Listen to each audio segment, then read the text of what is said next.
How did a girl from Barranquilla become the global queen of Latin music? And why does every stadium on earth somehow know all the words to her songs in Spanish and English? Let's spill the tea. Hey, it's Emma, and I'm feeling totally inspired today, like goosebumps inspired, so buckle up. So, quick vibe check.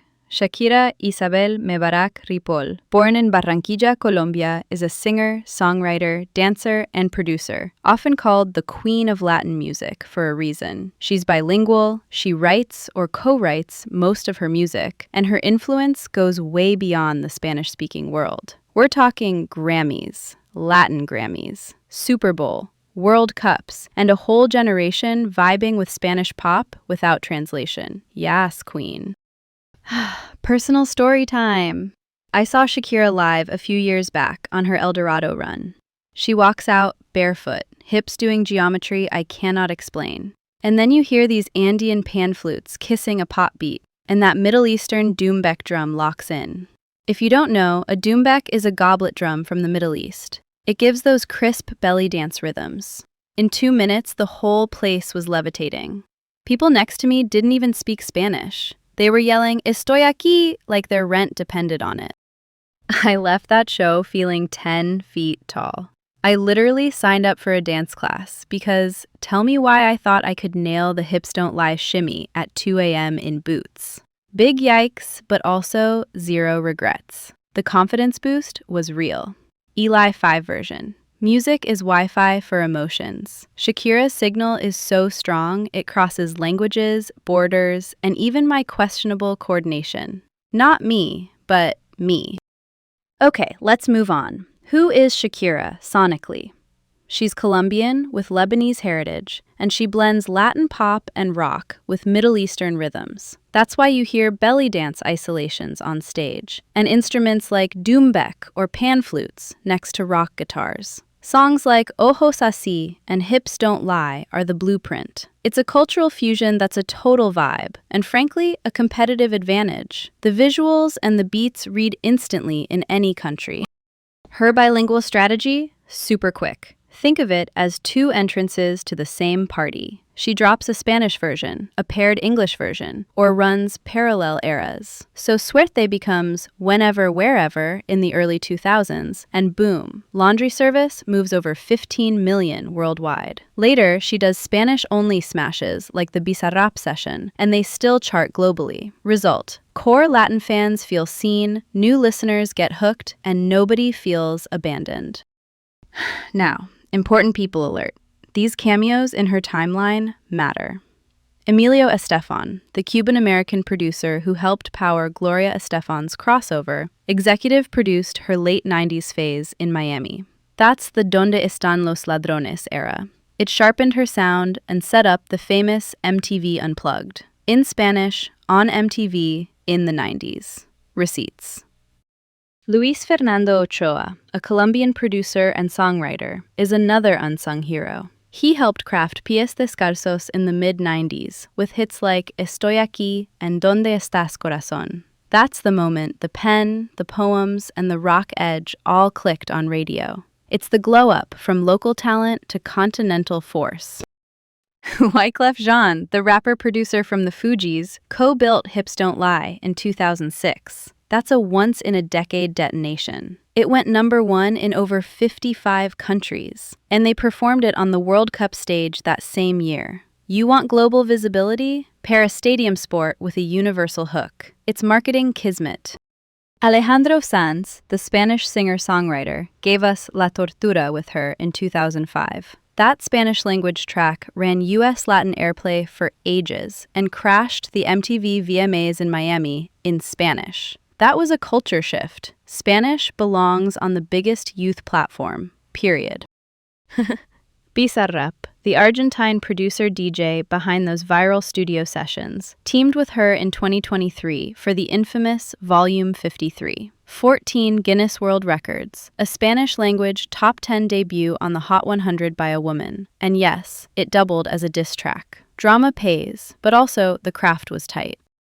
Carlos Vives, Colombia's vallenato pop legend, did La Bicicleta with her in 2016. That track is Coastal Breeze in a Bottle and won massive Latin Grammys. Proof you can go home sonically and still go global. And quick business shout-out. Freddie DeMann, a major artist manager, stepped in around 2000 and locked in a giant Pepsi deal. That brand push matters. It's not just music, it's distribution of the image. Later, she signed a mega deal with Live Nation, the live events giant, in 2008, which basically bet on touring becoming the money engine. She was ahead of the curve. Now imagine being in her shoes during the early crossover. You're writing your own songs, dyeing your hair, singing in a second language, and half the world is like, slay, and the other half is like, sell out. She answered it by doubling down on fusion. I'm not choosing, I'm blending. Honestly, that's the move. Big question. Did Shakira open the doors of the international market for other Latin artists? Here's the nuance. Gloria Estefan, the Cuban-American icon, had major English crossovers in the late 80s and 90s. Ricky Martin blasted through in 1999. Jennifer Lopez, a singer and actress from New York, carried Latin pop into the mainstream in the same era. Enrique Iglesias, the Spanish pop star, did the same. So, no, she didn't build the first door alone. My take. Shakira didn't invent the door.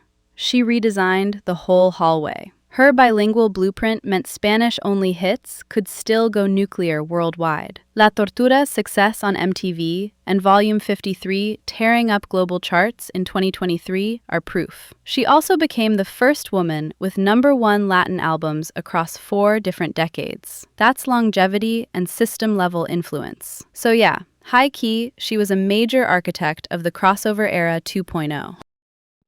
Okay, pause, because the pop culture receipts are insane. Her Super Bowl halftime with Jennifer Lopez in 2020 pulled more viewers than The Game and mainstreamed champeta, an Afro-Colombian dance, for the masses. Waka Waka from 2010 is still the biggest selling World Cup song ever. In 2024, she did the first ever halftime show at a Copa America final. And in 2026, she performed the official World Cup song Die Die with Burna Boy, the Nigerian Afrobeats titan, at both the opener and the final. That's 20 years of being football's musical avatar.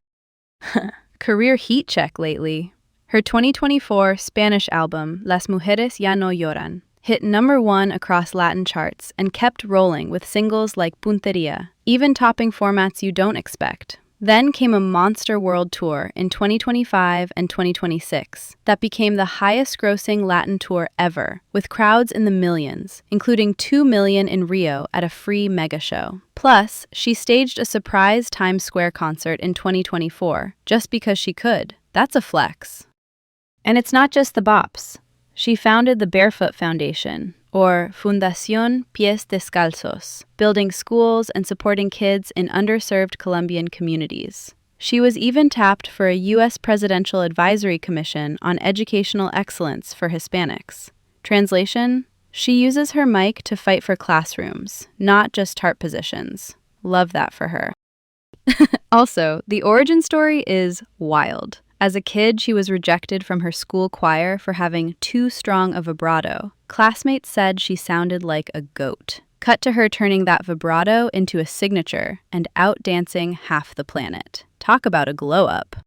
So, picture it. A poet from Barranquilla who belly danced on restaurant tables at 4, who writes her own hits, who blends continents in her sound, and who can make a diss track in Spanish hit the US top 10. That's why the Queen crown sticks. It's not hype, it's receipts stacked over decades. Next, I've got a tease. I cannot wait to spill the tea on another Latin icon. Hint? It's all about the rhythm, the hips, and a 90s explosion that made the world go, livin' la something. You know. So, that's the tea, folks. Stay iconic, hydrate, learn the chorus, and I'll see you next time. Slay!